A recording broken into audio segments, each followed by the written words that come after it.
All right, here we go.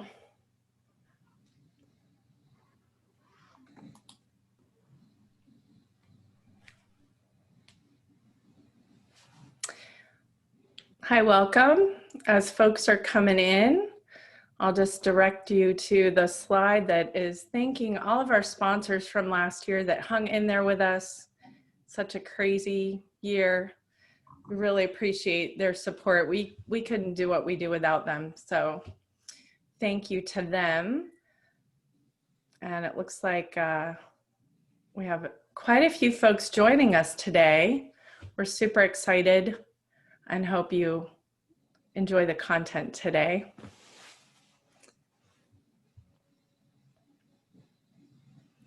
All right, I'm going to go ahead and get things started.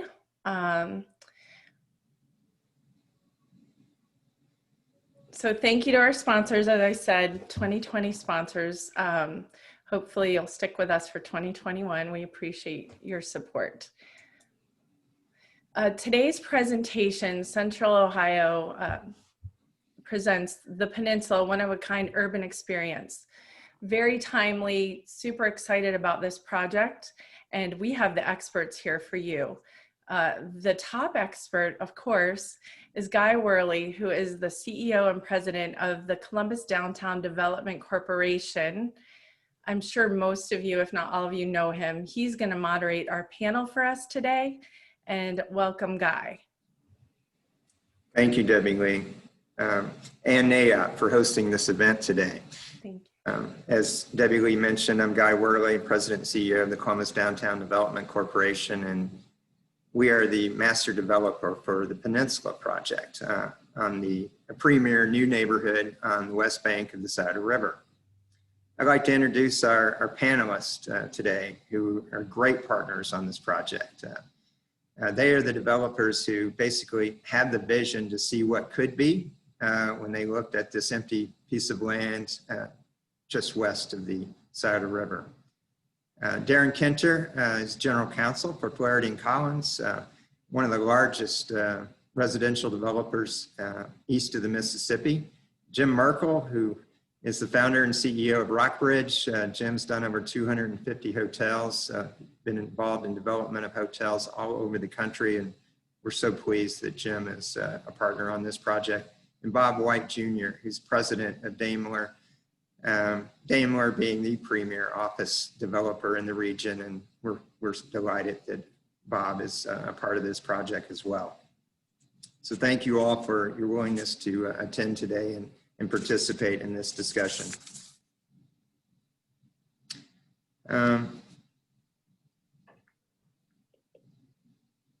Before we begin our panelist discussion, I'd like to provide a little bit of an overview of the master plan for the site. This location has been in over 100 years been discussed about being redeveloped since the great 1913 flood. And we believe that this site is not only the best site in Columbus, Ohio, and the state of Ohio, but frankly, one of the best sites in the country for development, facing our city's skyline on a newly restored riverfront. And we believe it provides a very unique vantage point in a city that is really thriving. I think about it, where we were several years ago, standing in John and Annie Glenn's condo in Miranova, looking out over the riverfront, which was under construction at that time, the Souder Greenways project. And John and Annie were intimately involved in the development of the National Veterans Memorial and Museum. And we went on a tour of the riverfront, and John shared with me, and Annie as well, that really since the great flood of 1913, there really hasn't been much activity on the peninsula. We were looking at a sea of parking lots, and we talked about what the vision was, what the plan was, and I wish they were here today to see all the progress that had happened, but they were so involved at the beginning. And one of the key elements to why we could redevelop this site was Senator Glenn's efforts on all of our behalf to get dollars from the federal government to build the flood wall. And without the flood wall occurring, we wouldn't have been able to develop this unique site. So with that, you know, a picture says 1,000 words, but a video really tells 1,000,000 words. And so, or speaks 1,000,000 words, if you will. So with that, we're going to start with a video that basically describes what this project, what our vision for this project is. So Madison, please share this video. The next great neighborhood in a best-in-class city is about to blossom. The Peninsula is 26 prime acres, ripe for renewal and expansion in the heart of downtown Columbus and steps away from Franklinton, the Scioto Riverfront, COSI, Dorian Green Park, and the National Veterans Memorial and Museum. Designed from the ground up to be a distinctive city space to live, work, and play, it's the most significant new project to come to Columbus in decades. A true master development in scale, spirit, and standout style. Beyond the business core, a multi-million-dollar investment means new residential clusters with features and finishes to welcome everyone home. A high-amenity, unique lifestyle hotel that will create a sense of community, a gathering place for in and out of towners to embrace the authentic Columbus. A vibrant, walkable hub of exceptional dining and shopping. Whether encountering the Peninsula street side or from one of the many rooftops, energy emanates from every vantage point. Just minutes from John Glenn International Airport, this unique development provides easy access to all that this fast-growing metro has to offer. With custom office space that includes in-demand features like open floor plans, glass expanses, and new-to-the-neighborhood balconies. A magnet for established brands or new names on the startup track. This is the new go-to for all Columbus. The Peninsula, a one-of-a-kind urban experience.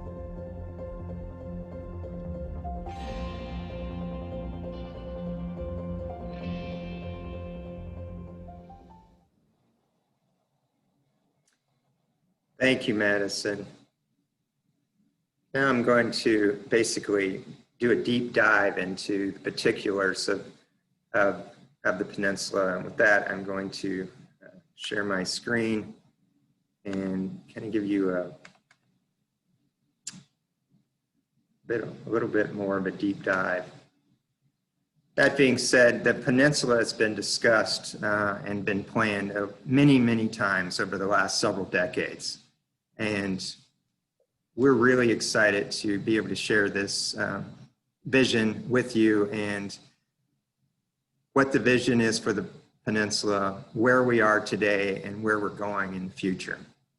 So with that, you know, people ask me all the time, you know, what is the Peninsula? Well, it's really a mixed-use development with cultural amenities, office, residential, hotel, food and beverage. It's something really for everyone. And that being said, if you go back over the last decade, a lot of effort, public-private partnerships have occurred in building the Scioto Mile, redeveloping the river itself in the Scioto Greenways project. As I shared earlier, the building of the National Veterans Memorial and Museum, honoring our country's 40 million veterans, was an important component to draw folks not only just from Columbus, but from around the country. And then this would complement what we already have on the Peninsula with COSI. COSI being one of the best centers of science and industry in the nation. We wanted something that would augment what it was already providing for our community and help it be a bigger draw. And another thing that we worked on at CDDC was recruiting and attracting the American Museum of Natural History from New York City to build their first satellite outside of New York. And so we continued on building more green space with Dorian Green. Many of you remember that was a sea of parking lots. And so we built an underground parking garage that would support COSI and the American Museum of Natural History, and then built a brand new park, Dorian Green, on top of it, which is really a beautiful park, one of the best in our community. And all of these green spaces have won national awards. But then the next evolution of this development was to build that mixed use of office, residential, retail, and hotel space. And so that's where we are today. We're beginning to start that effort. So this is a view, if you will, looking east. And as I mentioned earlier, I think these are unparalleled views. There's nothing else like it in our region, our city, overlooking the city's beautiful skyline and our world-renowned, award-winning new riverfront on the South Mile. And this is going to be a development that is, so close to the riverfront. We want it to be walkable, bikeable, a place for folks to live, work, and play. This is a view looking west from the Lebec Tower. And as you can see, it's going to be very additive to our downtown. And really, it's a place that is connecting what's organically happening in Franklinton and also connecting it to the central business district in our downtown. So to give you a reference point of where we are now, this is really a 52-acre site. And we've already built out a lot of it with the National Veterans Memorial Museum, AM&H, Dorian Green, the new side of Greenways project along the riverfront. And that leaves us 26 acres to do mixed-use development. And we're starting in the heart of that area, right in the middle, right across from COSI, with the new office building, new hotel, 2 new residential buildings, 2 new parking garages. And so this will be phase 1. And then after phase 1, we'll begin to develop to the north and to the south to complete the site over the next several years. So to give you a context of what this will be when we're completed over the next decade, is we intend to have up to 2 million square feet of office, about 1,800 residential units, 400 hotel rooms, parking as needed, and we'll do this on the 26 acres. We're starting this effort in phase 1 with a 231,000 square foot office building, 2 new residential buildings equaling 329 residential units, about 200 hotel rooms, and 2 new garages totaling 1,400 spaces. And this will take up about 7.3 acres on the peninsula. As I mentioned earlier, we put together a world-class development team. These are folks who are really best in class in what they do. Flaherty & Collins being our residential developer, Daimler, our office developer, and Rockbridge, our hotel developer. So many of you may have seen this, but if you haven't, I think this is going to be the best residential building in all of our city. What Flaherty & Collins is doing at the Peninsula is world-class, 11-story residential building facing the city skyline. And Darren, I look very much forward to the grand opening, visiting the rooftop pool, which, an 11-story building overlooking the skyline and the riverfront is really something that our community doesn't have, and really takes us to the next level, I believe, from an urban design perspective. So very impressive new residential building. Bob White Jr. and the Daimler team are doing an amazing job. I mean, who's starting a 8-story, 231,000 square foot office spec building in the middle of a global pandemic? Really thankful and very appreciative of what they're doing, and look forward to learning more about why, and sharing with you why they decided to make this investment. And then I think this hotel will be the city's premier new hotel that Jim Merkel and team are building. Beautiful architecture right in the middle of our project, creates a great sense of place for the entire development with rooftop restaurants and bars, unique to our community.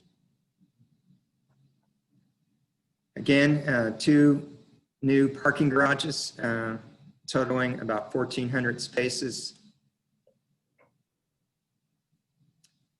And this no longer is just a vision. This is now a project that's actually occurring.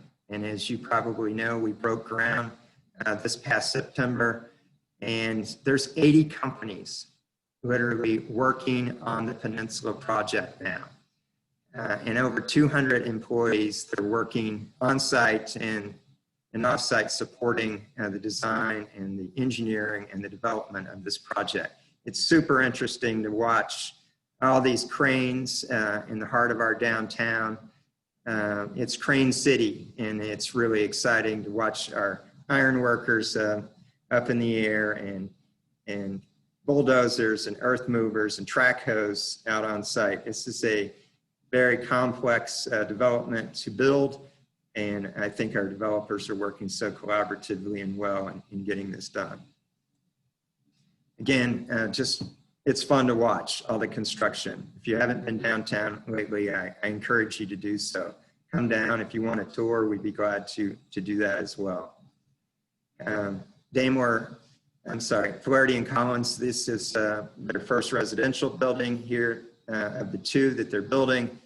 You see the elevator and stairwells coming into form. They're up to the 7th story already on that, and it's really exciting to see these workers and to see the iron workers up on the steel in the Daimler's office building. It's really cool. It looks like later this winter it'll be topped out and they'll start to enclose the project. So we're excited about all the construction that's happening.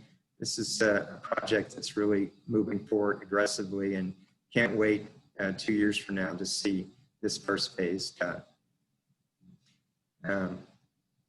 Parking garages are now under construction, and we're moving forward with those as well. So this is basically what we intend to build over the next decade, the first phase being completed in the next 24 months. And at this point, I'm going to stop sharing my presentation, and we're going to turn it over to the panel.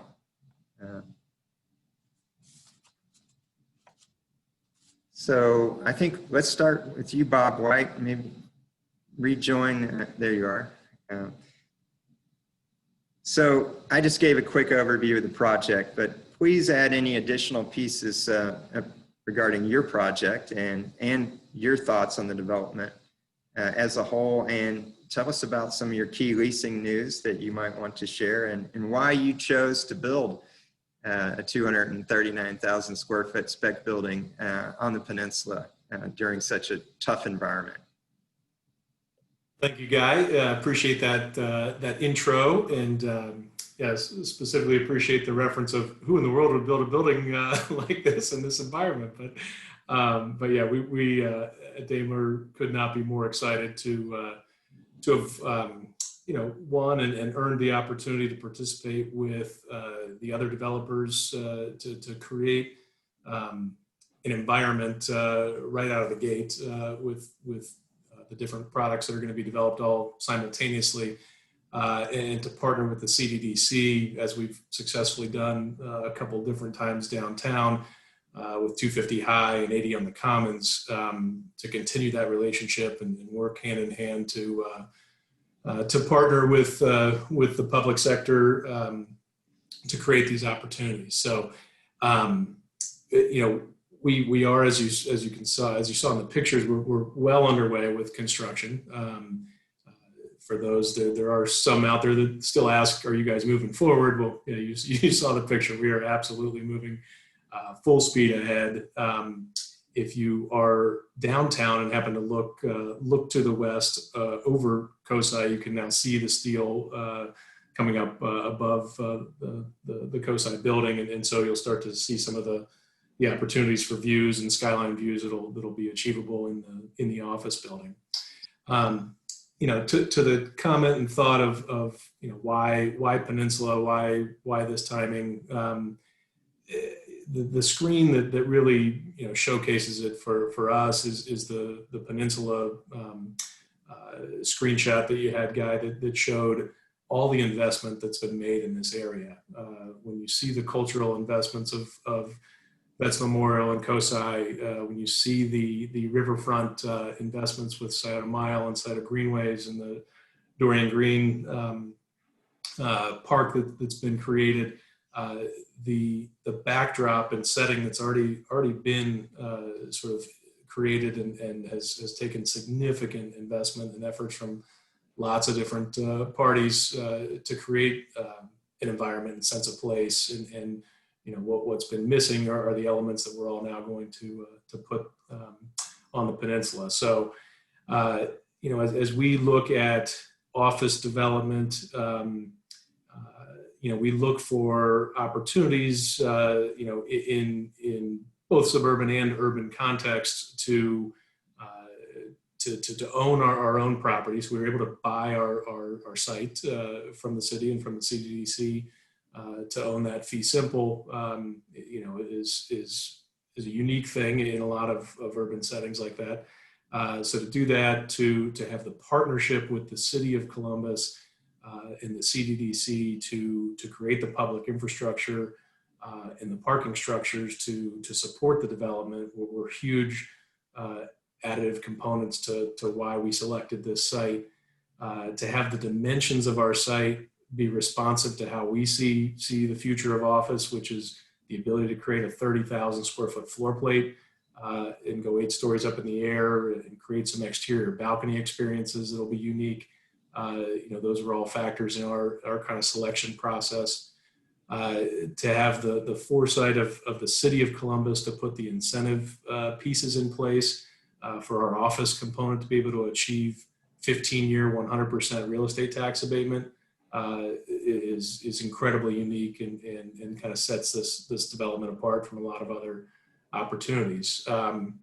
To then pair that with the creativity of Rockbridge and Flaherty and Collins to create again a sense of place right out of the gate and start to build this sort of neighborhood to be proximate to both downtown with Broad Street frontage and visibility, but also be responsive to and integrate with Franklinton and some of the exciting neighborhood kind of opportunities and retail amenities that are developing in that area.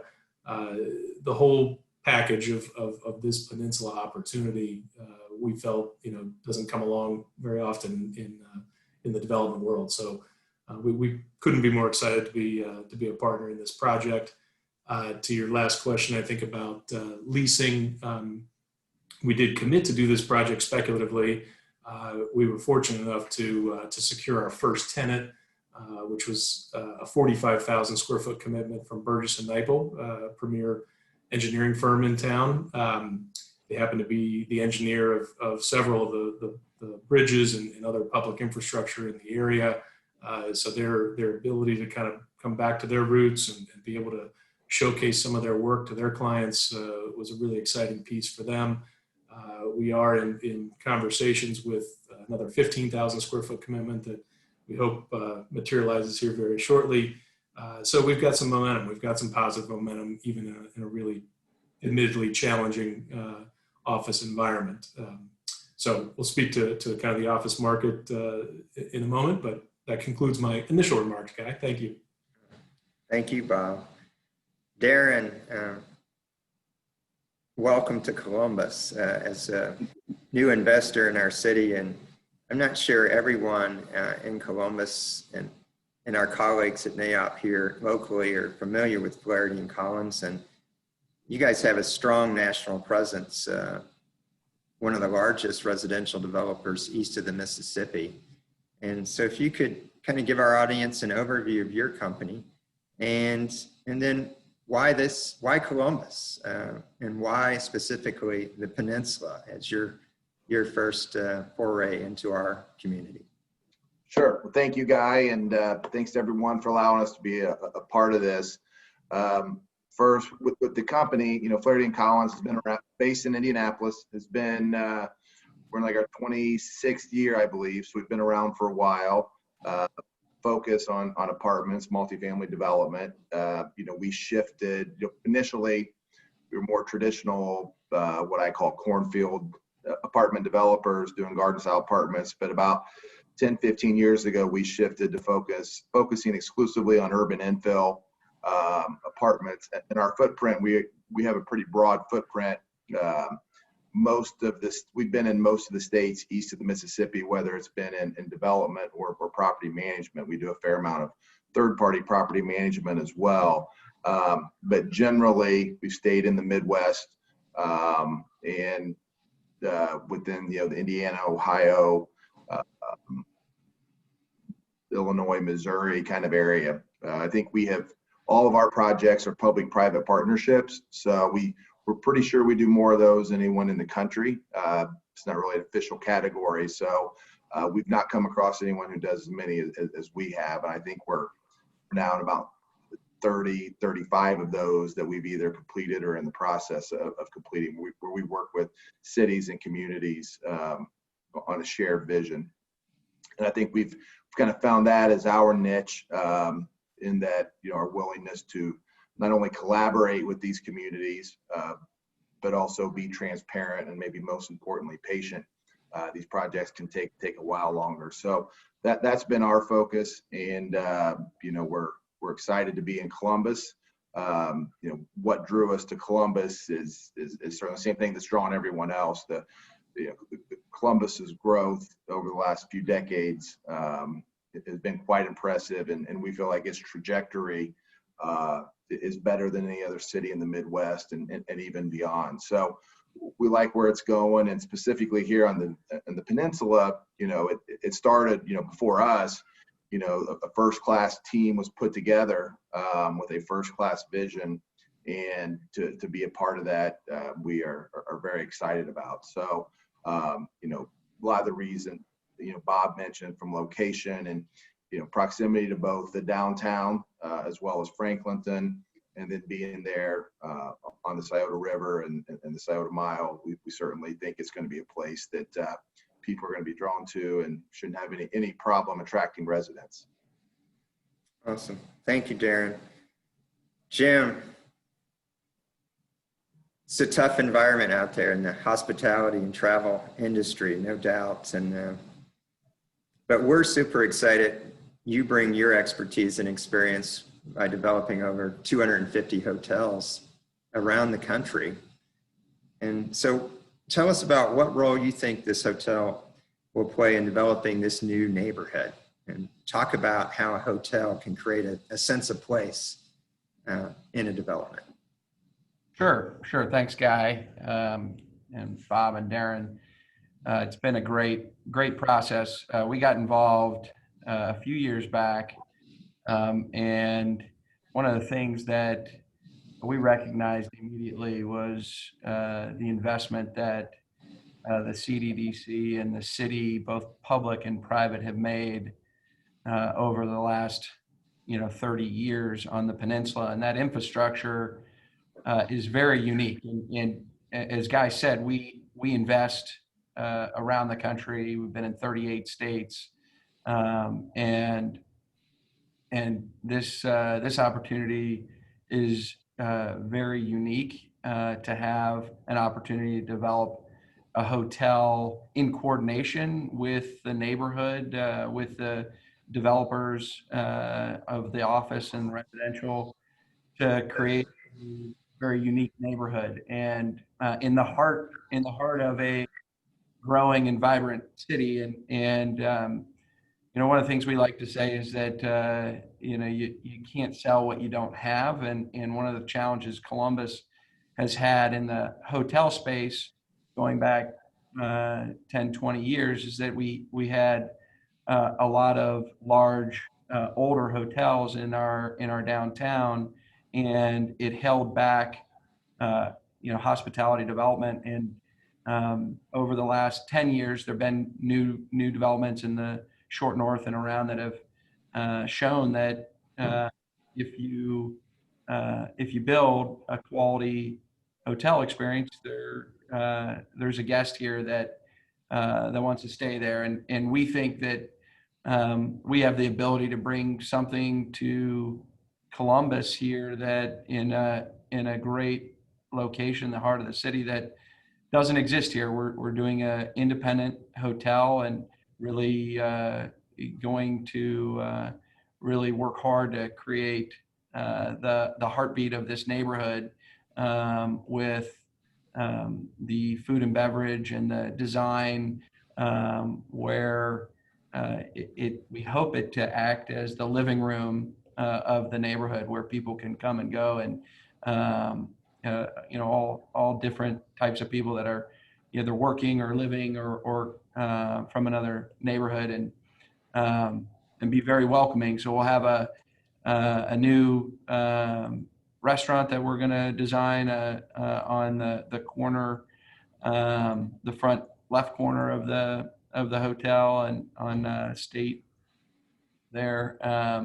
And then we're developing an alley in the back that splits our site, that will have will also connect to the restaurant and a courtyard and a coffee shop, and then are looking to bring additional outside restaurateurs and concepts to the neighborhood to again create vibrancy at the heart of the neighborhood. And so as it relates to hospitality now, fortunately, when you're developing, you don't anticipate having guests while you're under construction. So we're as every bit as optimistic about this site and the development. And we're looking at it from the long term. It's in an opportunity zone, and it's designed to be a long-term investment. And we think it's going to be a shining new neighborhood and complement and enhancement to both the downtown and Franklinton, but also complementary to the other neighborhoods. I think as you're seeing around town, you're seeing all the neighborhoods be extremely vibrant and growing in and around downtown, the Short North, German Village, Grandview, and this will Franklinton and the Peninsula and the downtown are no different. So we're extremely excited, and we're putting a lot of creativity and thinking into the concepts that we don't get to do very often, which is invest in our hometown, and so we'll make sure we do it right, and we think we've got the right concept and design, and we certainly have the right partners with the CDC and Daimler and Flaherty and Collins. Thank you, Jim. And again, we're very excited that you're part of this development team. You bring a lot of expertise and a lot of ideas and creativity from different hotels that you've developed around the country. So this will be exciting for our city, that this will be your first hotel in our city. That's right. So we're excited for that to occur. Bob, with this global pandemic, how has the office market changed in the wake of it? And then what trends do you think will stay with us even after COVID-19 in the post-COVID world? From an office. I think obviously the biggest changes that have already occurred have been the shift to remote working and working from home and other strategies. From our perspective, we strongly believe that there will be a return to the office. We do view it that it will be different than it previously was. I think the expanded time that this pandemic has been with us, and perhaps longer than we originally envisioned, has forced some companies, frankly, to rethink their office environments and their office strategies and how they do business. And but we strongly believe, both in our personal lives and in our company, albeit much smaller than some of the ones we work with, but we just view that you cannot replace the in-person collaboration and contact that occurs. You can do some stopgap kind of measures to remain productive in these kind of Zoom meetings and other things, but you can't replace the in-person conversations, the side conversations that occur. You're not going to schedule a Zoom. You heard the marketplace, an idea, and you want to get your team pulled together quickly. It's clumsy and not as effective. So again, I think everybody's been in a little bit more of survival mode throughout this process, and thankfully with technology that's been able to be achieved. But growth and expansion and thriving companies don't typically do that in completely remote settings. So one, we believe the office market will return, and as the office market, though, does potentially look different, and as companies adapt to sort of hybrid work schedules, perhaps where people are working in the office certain days, but at home other days, or remotely other days, what that does is it brings about and breeds change, and change can then relocate to new properties and new visions, and so having our building be one, up to speed completely from a HVAC and air exchange methodology, plus touchless everything, plus security, plus all the things with outdoor balcony environments, all the things that we're going to be able to achieve physically with our building, plus a large, expansive footprint that can allow companies to be flexible with their work environment, or spread out, or do whatever the trends end up being. We feel really good about our location and our building itself. And then again, that we think, while companies may end up shrinking their physical office footprint, that again can bring about a relocation, a move, and an opportunity to design their space fresh and design it from scratch per their own, strategies around COVID and how they want to work. So we all read a ton of things about it out there. Obviously, we try to stay very close to it as well. Want to make sure that we, put forth the best physical product we can to allow companies to customize their work solutions around their own methodologies and strategies. But we're optimistic again that things will change. We're certain of that, and I think we're okay and positioned well to adapt to and deal with change. Very good. Thank you, Bob. Jim, as I mentioned earlier, the hospitality industry has probably been affected more than all others in real estate due to the pandemic. You see any bright spots in the hotel and travel market going forward? Sure. Absolutely. I mean, we agree with Bob. I mean, people are social beings. They need that human contact, and as important as Zoom and these mediums have been, there is a loss of energy and a loss of connection, and so we think this is going to complement business, and people will have more flexibility to work mobily, and travel will change. We do see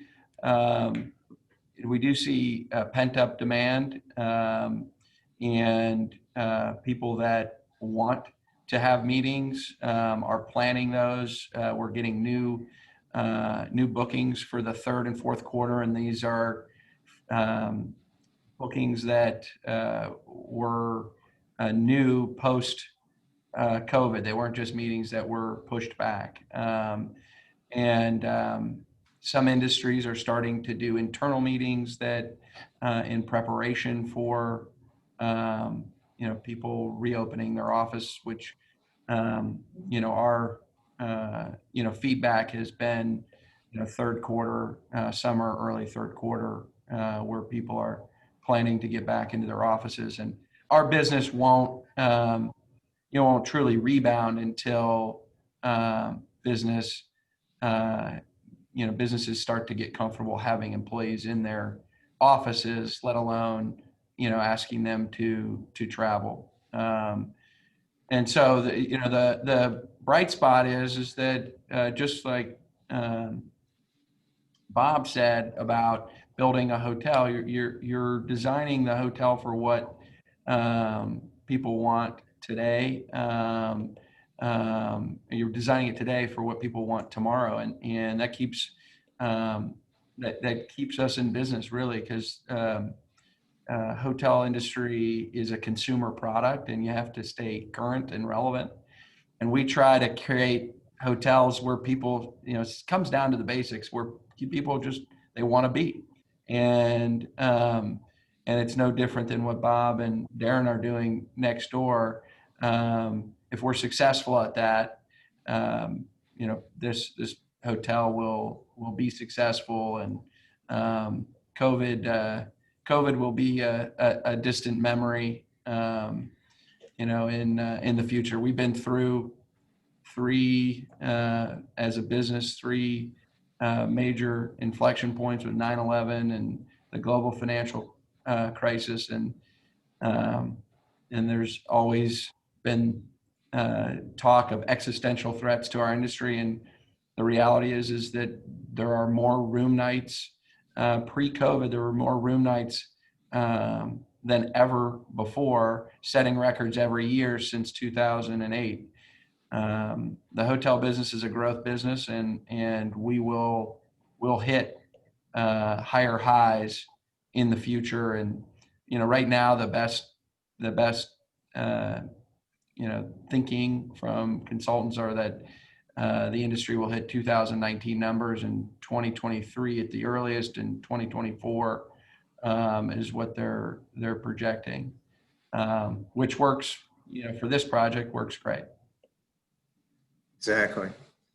Thank you, Jim.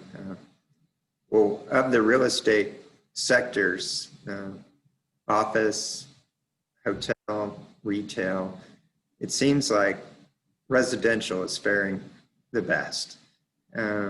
Darren, give us your thoughts on why you think that's the case, and what's Flaherty & Collins doing, not really nationally, on how to capture a piece of that growing market. Yeah, I would say first, it's all relative. You're right, we're doing better than maybe some other, certainly than other sectors. We're very, very fortunate to be in apartments. It's still not a great time. The last 10 months haven't been great for apartments. It's been not as bad, maybe the other sectors, but we were all a little concerned about how would people be able to make their rent payment each month with what was coming with COVID, and quite frankly, we've been very surprised that we haven't seen much a drop off at all in collections, especially in our luxury products. And I think that's in large part those folks have still been able to work from home and earn similar incomes than what they were doing pre-COVID. I think we're hesitant to jump the gun or overreact to COVID. There's certainly going to be some changes.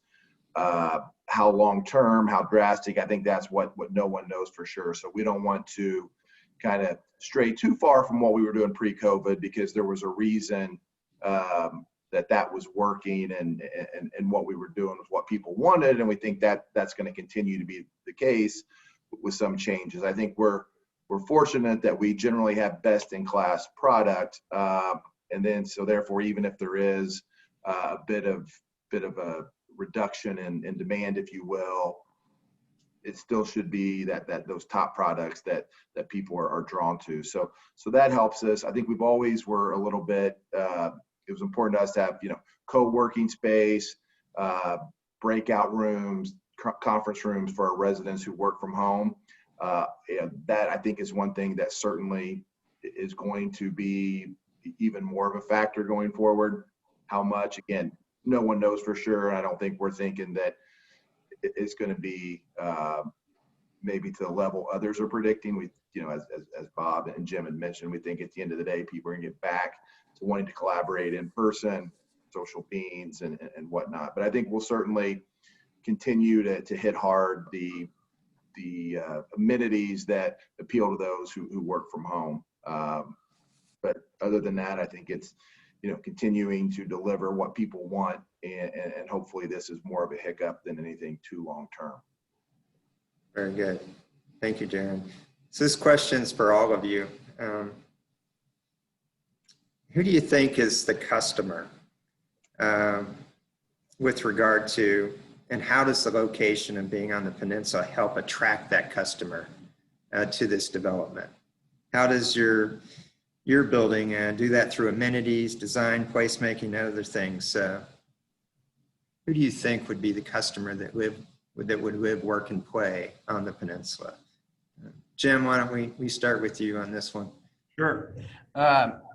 Well, the experience on the peninsula is going to be unique to downtown, and what we're trying to do is create a place where locals want to be, and having the independent feel, and that gives us in the independent operation, it gives us a lot of freedom to design experiences that people want. One of the things that we're doing, we did this in Denver in one of our hotels. We have a gear garage where our guests can take out bikes and other things, skateboards, and experience the riverfront and the downtown, and so just creating those experiences. It's people that want to experience Columbus in a more localized way, and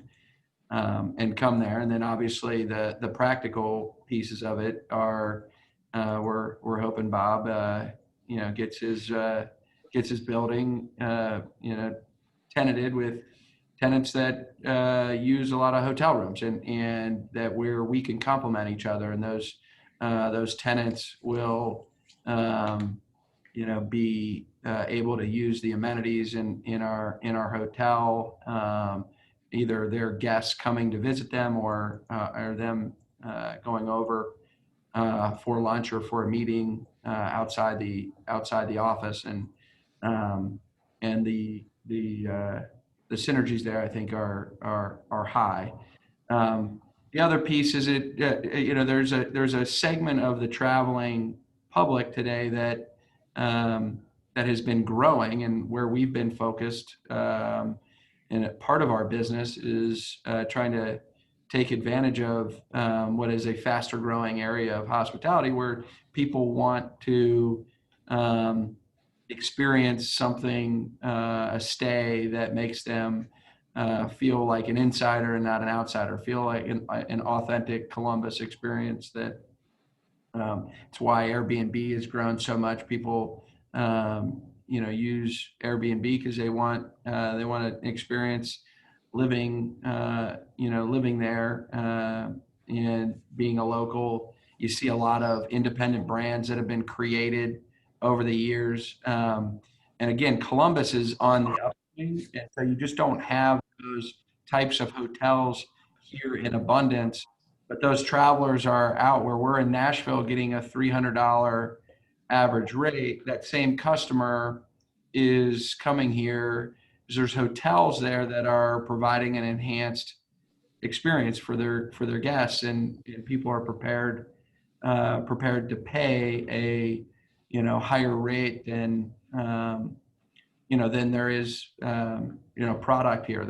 There's a couple hotels that have been developed, but we think there's a you know, a bigger segment. And by definition, our guests are from, you know, are not from here mostly. And so we try to take what's been successful in like markets and provide a, you know, unique experience in a new market. And those guests, you know, tend to seek those types of hotels out. Excellent. Thank you, Jim. Bob, what type of tenants do you think will be your customer for a project like this downtown?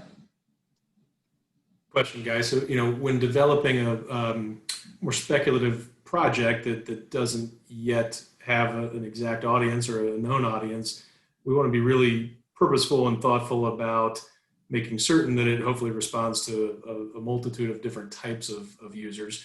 You know, we were very thoughtful in creating a design of a building that was, you know, has some traditional elements to it, also has some contemporary elements with some large expanses of glass and lots of natural light into the building.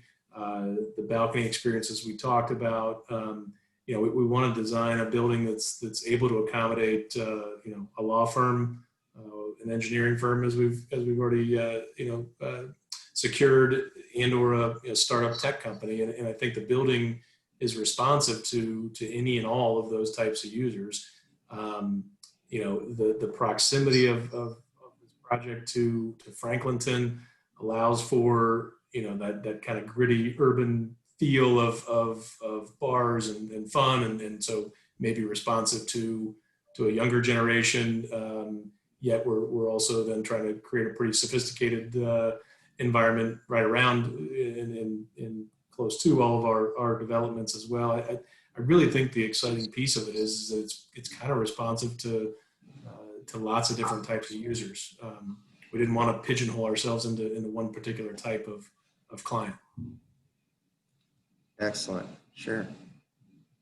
Darren, as you shared, one of the sweet spots for Flaherty and Collins is urban redevelopment. And talk about who you think the residents will be based on the experience that you've had in other cities and the one at the Peninsula. Sure. And I'm glad you rephrased the question, because we really don't have one certain type of resident that we're after, that expect to live here. It'll be pretty broad based. We have 330 units, you know, ranging from 400 square feet a unit to over 2,000. And we're going to get, you know, people of all sectors of life, from, you know, young professionals to empty nesters, and a little bit in between, although it'll certainly be dominated by the by young professionals and empty nesters. I would say 10 years ago, it was pretty much young professionals with the empty nesters sprinkled in. We are seeing a growing number of empty nesters who, baby boomers, who are looking to sell their house. You know, they don't want a big house to clean, a big yard to take care of. They also want to live right in the action. So I think we're going to see primarily from those two demographics, if you will. We typically do not get a lot of families with school-age children. We don't exclude it, but they're usually looking for a different product type than what we're offering. But we may have a little bit of that. Also, want to point out here, we have 20% of our units will be at rent levels geared towards people at or below the average median income there in Columbus. So again, we're going to have a very broad, diverse base of residents, and we have a lot of different unit types for them to look at and feel at home in. And one of the questions from the audience, Darren, is will these be all rentals or condos, or a combination of both? Yeah, all rentals. They'll be condo quality, but two things. One, banks aren't financing condos at a scale of a project like this, except maybe in a handful of cities across America, and that's probably a smaller number than it was maybe a year ago. But we're also seeing the people who are attracted to this sort of product. They also want the flexibility that next year they may move to New York, or they may move across the river here and stay in Columbus, but they want to pick up and go, and and the idea of tying their money up and making an investment in a condo, especially at the prices you would need to justify this sort of construction type. There just isn't the demand for it that there maybe had been. So this will be all rental. Like they say, that way theoretically could be converted to condos because it will be that quality, but I think that's unlikely, especially in the near future. Thank you, Darren. Bob, we got a question from one of our friends, Franz Geiger.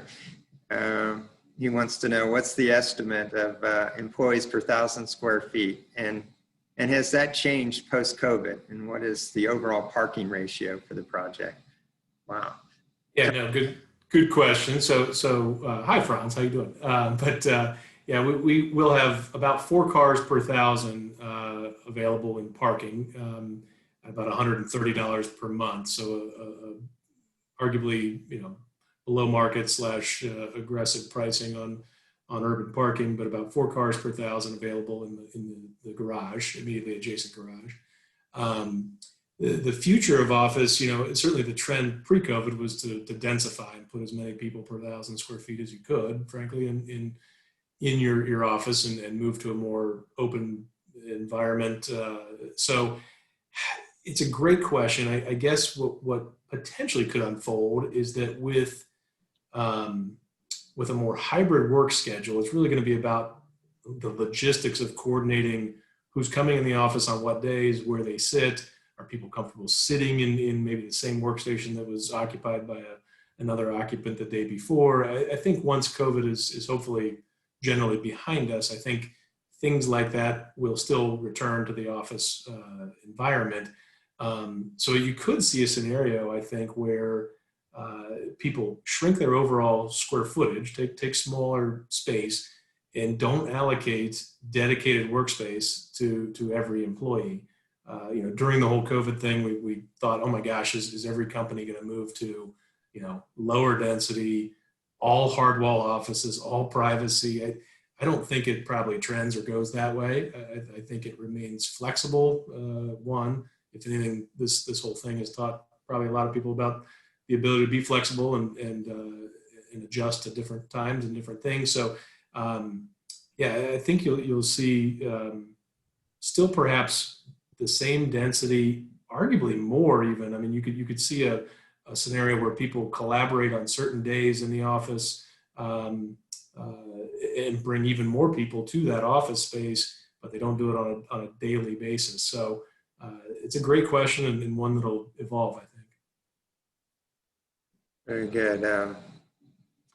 One of the things that I wanted to close on was that all of the developers have mentioned is this has been a truly, the Sauder Peninsula, and then this particular peninsula development has been a public-private partnership.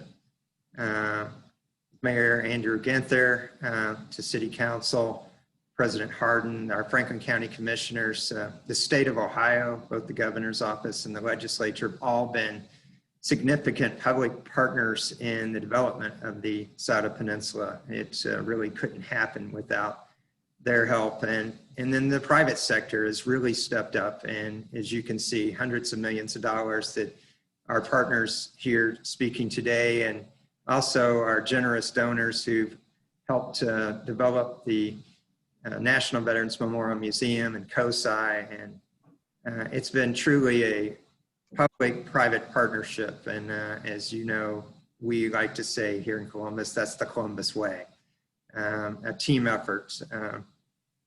And I want to thank our panelists today. I thought you guys were great, and thanks for sharing your projects with our colleagues at NAIOP, and